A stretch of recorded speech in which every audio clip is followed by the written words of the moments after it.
মানুষ একটা কথা বলে না, যেখানে বাঘের ভয় ওই জায়গার মধ্যে রাত হয়।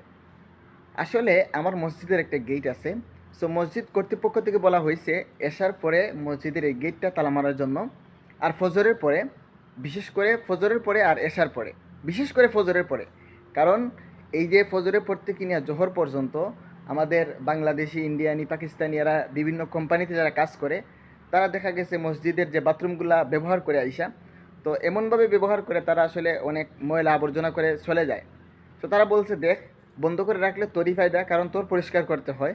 তো বন্ধ করে দিলে কেউ আসলো না, ময়লা করলো না, তোর পরিষ্কার করা লাগলো না। কিন্তু আজকে আমি বন্ধ করি নাই। বন্ধ না করার কারণ হচ্ছে আজকে ফজরের নামাজের শেষ হওয়ার পর থেকে একজন বাদে একজন মানুষ আসতেছে, নামাজ পড়তেছে, আসতেছে, যাইতেছে। সো আমি ওই সময়টাতে আর বন্ধ করি নাই, রুমে চলে আসছিলাম। পরবর্তীতে আর আমার বিষয়টা মাথার মধ্যে নাই যে বন্ধ করা লাগবে, ভাবলাম যা আজকে আর বন্ধ করব না।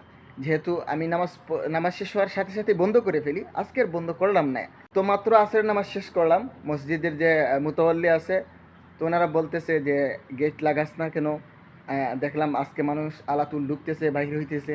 মানে আজকে আমি গেটটা লাগাই নাই, তারা আজকে দেখে ফেলছে। এই হচ্ছে সমস্যা, বুঝছেন?